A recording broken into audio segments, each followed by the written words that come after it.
વાત વિકસતા ભારતની વિશ્વ ફલક પર કેવી રીતે આગળ વધી રહ્યું છે આપણું ભારત, તેની કરીશું વાત।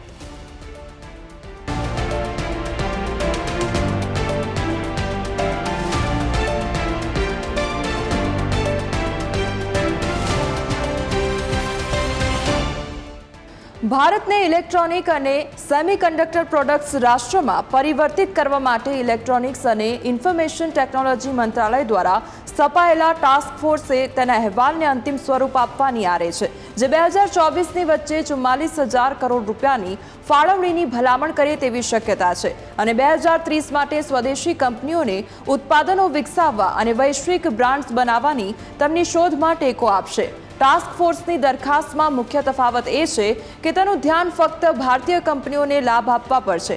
પીએલઆઈ સ્કીમમાંથી પ્રસ્થાન, જેમાં વૈશ્વિક ખેલાડીઓને નોંધપાત્ર ભાગીદારી સામેલ છે। એક નવા સર્વેક્ષણમાં ગરીબી 2011-12માં 21%થી ઘટીને 8.5% થવાનો અંદાજ છે અને દર્શાવે છે કે દીર્ઘકાલીન ગરીબીમાં ઘટાડો થયો છે। તાજેતરમાં જ તારણ પામેલા ભારત માનવ વિકાસ સર્વેના પ્રારંભિક તારણોના આધારે તેણે તેંડુલકર સમિતિ દ્વારા ફુગાવા સમાયોજિત ગરીબી રેખાનો ઉપયોગ કરીને ગરીબીના મુખ્ય ગણના ગુણોત્તરનો અંદાજ લગાવ્યો છે, જેનો ઉપયોગ સરકાર દ્વારા તેની યોજનાઓ ઘડવા અને અમલ કરવા માટે કરવામાં આવે છે। આ 2017ની ખરીદ શક્તિ સમાનતાનો ઉપયોગ કરીને વિશ્વ બેંકની $2.15 આંતરરાષ્ટ્રીય ગરીબી રેખા કરતાં ઓછી છે। ભારત અને મ્યાનમારે નવી દ્વિપક્ષીય વેપાર ચૂકવણી પ્રણાલીની પહેલ કરી, કારણ કે પંજાબ નેશનલ બેંકની યાંગોન ઓફિસ મંગળવારે રૂપિયા ક્યાત સેટલમેન્ટ મેકેનિઝમ હેઠળના કઠોળના શિપમેન્ટ માટે રૂપિયા 1 કરોડથી વધુનો પ્રથમ વ્યવહાર પૂર્ણ કર્યો।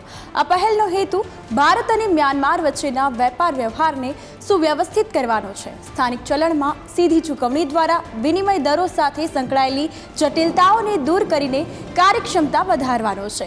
મ્યાનમારની સેન્ટ્રલ બેંકે આ વર્ષે 26 જાન્યુઆરીના રોજ સ્પેશિયલ રૂપી વોસ્ટ્રો એકાઉન્ટ દ્વારા ચૂકવણી પ્રક્રિયાઓ માટે માર્ગદર્શિકા રજૂ કરી હતી। મેકેનિઝમ દરિયાઈ અને સરહદ વેપાર બંનેને આવરી લે છે, જેમાં માલ અને સેવાઓના વ્યવહારનો સમાવેશ થાય છે। ભારતીય રેલવેએ આ વર્ષે જૂનમાં 135.46 મિલિયન ટનનું ફ્રેટ લોડિંગ હાંસલ કર્યું છે, જે ગયા વર્ષના સમાન મહિનામાં 123.06 મિલિયન ટનના સમાન આંકડા કરતાં 10.07%નો મજબૂત વધારો દર્શાવે છે।